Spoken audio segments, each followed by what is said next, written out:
Thank you sir. Sir ఇక్కడ మంత్రి గారు చెప్పినటువంటి వివరాలు చూస్తే అధ్యక్ష, సో 3 దఫాలుగా ఇక్కడ అకాల వర్షాల కారణంగా పంట నష్టం జరిగినట్టుగా ప్రభుత్వం సమాధానం చెప్తుంది సార్. సార్ దీంట్లో ఈ పంట నష్టం వివరాలకు సంబంధించినటువంటి అంశం చూస్తే సార్, ప్రభుత్వం మంజూరు చేసింది అనేటువంటి ఒక పాయింట్ని ఇందులో పెట్టింది సార్. ఒక దఫలో 122,33,16,000, మరో దఫలో 109,28,61,000 రూపాయలు ప్రభుత్వం మంజూరు చేసిందని చెప్పింది సార్. సో ఈ అకాల వర్షాలు కురిసి దాదాపు 4-5 నెలలుగా వస్తూ ఉంది సార్, కొన్ని ఇంకొకసారి 3 నెలలుగా వస్తూ ఉంది సార్. నష్టం పరిహారం అనేటువంటి అంశానికి ఒక అర్థం ఉండాలి సార్. నష్టం జరిగిందంటే వెంటనే తక్షణమే ఆదుకోవడానికి ప్రభుత్వం చేసేటువంటి తక్షణ చర్యల్లో ఒక భాగం సార్. సో ఈ మంజూరు అంటే నిజంగా మంజూరైనటువంటి డబ్బు నష్టపోయినటువంటి రైతుల ఖాతాల్లో ఉన్నాయా, ఇప్పుడు పడ్డాయా, ఏ రోజు వేశారు, మంజూరుకి లేకపోతే ఖాతాల్లో జమ చేసింది అనుకున్నటువంటి తేడా ఏందో ఒకసారి మంత్రి గారు తెలియజేస్తే బాగుంటుంది సార్. ఇక రెండో అంశం ఏంటంటే సార్, ఆగస్టు 11వ తేదీ నుంచి సెప్టెంబర్ మొదటి వారంలో సంబంధించిన భారీ వర్షాలకు సంబంధించిన జిల్లా వారి పంట నష్ట వివరాలని చెప్పి ప్రభుత్వం చెప్పింది సార్. జనగామ జిల్లాలో 24 ఎకరాలు పంట నష్టం జరిగింది. కరీంనగర్ జిల్లాలో 1 ఎకరం పంట నష్టం జరిగింది సార్, ప్రభుత్వం చెప్పినటువంటి మాట. అలాగే నల్గొండ జిల్లాలో 10 ఎకరాలు నష్టపోయింది. రంగారెడ్డి జిల్లాలో 14 ఎకరాలు నష్టపోయింది సార్.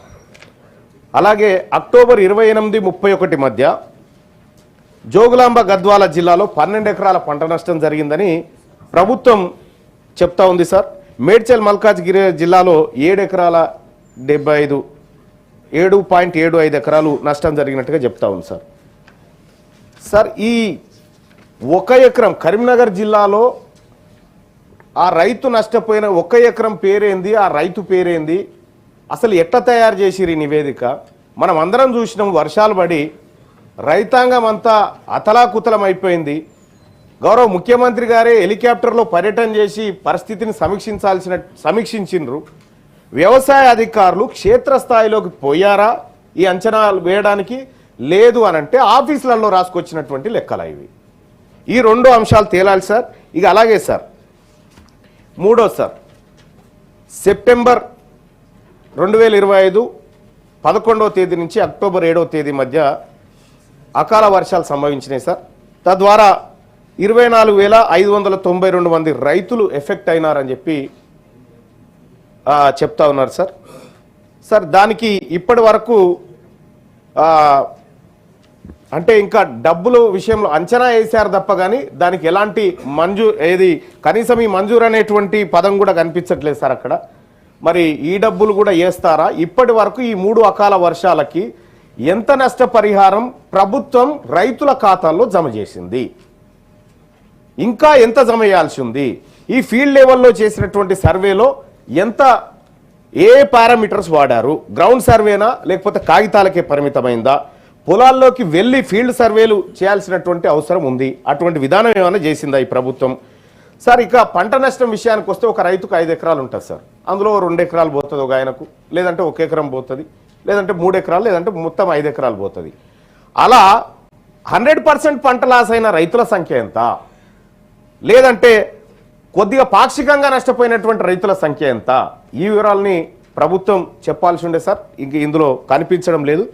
తదుపరి మంత్రి గారు ఆ వివరాలు చెప్తారని అనుకుంటా ఉన్నాను సార్. ఇక అలాగే సార్ ఇప్పుడు పంట నష్టపోతే 10,000 రూపాయలు పరిహారం అని చెప్తా ఉన్నాం సార్. ఒక ఎకరాకు 10,000 రూపాయలతోటి సరే, నేను పూర్తి స్థాయిలో 10,000 రూపాయలతోటి ఆ ఎకరం మళ్ళీ బాగుపడుతుందని చెప్పడానికి కూడా లేదు సార్. కానీ రైతు విషయంలో మాత్రం కొంత ఎక్కువ ఇవ్వాల్సినటువంటి అవసరం ఉండే సార్. 10,000 రూపాయలతోని విత్తనాలు ఏం కొనుక్కుంటాడు, ఎరువులు ఏం కొనుక్కుంటాడు, ఒక 2 రోజులు ట్రాక్టర్ పెడితేనే ఆ 10,000 రూపాయలు ఖర్చు అవుతున్నటువంటి పరిస్థితి. సో మరి రైతుకు పెట్టుబడి కింద ఈ 10,000 రూపాయలు సరిపోతాయా?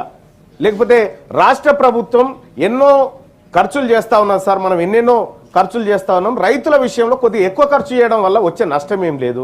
రైతు ఎందుకంటే తెలంగాణ రాష్ట్రం 60% వ్యవసాయ ఆధారిత రాష్ట్రం సార్. 60% వ్యవసాయ ఆధారిత రాష్ట్రంలో రైతుల సంక్షేమానికి రాష్ట్ర ప్రభుత్వం రాజీ పడకుండా నిధులు ఖర్చు చేయాల్సినటువంటి అవసరం ఉంది సార్. సో మరి ఇప్పుడు ఎకరాకు ఎంత సరిపోతుంది సార్? ఎన్ని విత్తనాల విషయంలో పంట నష్టం జరిగినటువంటి రైతులకు ఏమైనా ప్రత్యేక సబ్సిడీలు ఇస్తా ఉన్నారా? లేదంటే ఎరువుల పంపిణీ విధానంలో ఏమైనా ప్రత్యేక చొరవ తీసుకుంటా ఉన్నారా? మరి ఆ రైతులు ఆగమైనటువంటి రైతులను ఆదుకోవడంలో తెలంగాణ రాష్ట్ర ప్రభుత్వం చొరవ చూపాల్సినటువంటి అవసరం ఉంది సార్. ఇక అలాగే సార్ ఇప్పుడు పంట నష్టపోయినటువంటి రైతుల జాబితా ఇచ్చారు సార్. దాదాపుగా 2,40,412 మంది రైతులు ఈ అకాల వర్షాల కారణంగా నష్టపోయినట్టుగా నివేదికలు చెప్తా ఉన్నాయి సార్. సార్ ఇందులో కౌలు రైతుల సంఖ్య ఏది సార్? కౌలు పట్టుకొని ఒకరి దగ్గర వ్యవసాయం చేసేటువంటి రైతు ఆయనకున్న 1 ఎకరం తీసుకుంటాడు, లేదంటే పక్కోలతో 3-4 ఎకరాలు తీసుకొని వ్యవసాయం చేసుకుంటాడు సార్. మరి ఇది నష్టపోతే సార్ కౌలు రైతుల లెక్క ఇందులో ఉందా? కౌలు రైతులకు నష్టపరిహారం చేరాలంటే ఎట్లా? మరి అసలు రైతుకు పోయి పట్టదారికి పోయి కౌలు రైతుకు దక్కకపోతే మళ్ళీ కౌలు రైతు పరిస్థితి ఏంది? కాబట్టి కౌలు రైతు విషయంలో కూడా ఈ రాష్ట్ర ప్రభుత్వం స్పష్టతనివ్వాలి సార్. వ్యవసాయ శాఖ మంత్రి గారు, గౌరవ మంత్రి గారు ఈ విషయంలో నాకు ప్రత్యేక సమాధానం చెప్తుందని అనుకుంటున్నాను సార్. ఇక సార్ మళ్ళీ నష్టపోయినటువంటి పంట విషయంలో ప్రభుత్వం ఇంకా ఇది క్వశ్చన్ అవర్ ఇది సార్. అదే సార్ ఇన్ని క్వశ్చన్లు సప్లిమెంటరీ వేస్తే ఎట్లా? ఇంకో ఆయన ఉన్నాడు అంటే సార్ ఇది రైతుల విషయం సార్. దయచేసి మీకు తెలియదు కాదు సార్, ఇది రైతులకు సంబంధించినటువంటి క్వశ్చన్ అవరే సార్. కాకపోతే ఏమంటున్నాను సార్, ఇందులో ప్రభుత్వం అడిగిన దాంట్లో సమాధానాలు లేనప్పుడు మరి నేను ఎవరిని అడగాలి సార్? తమరినే కాదు సార్. ప్లీజ్ సార్ కంప్లీట్ చేస్తా ఉన్నాను సార్. సార్ ఇంకా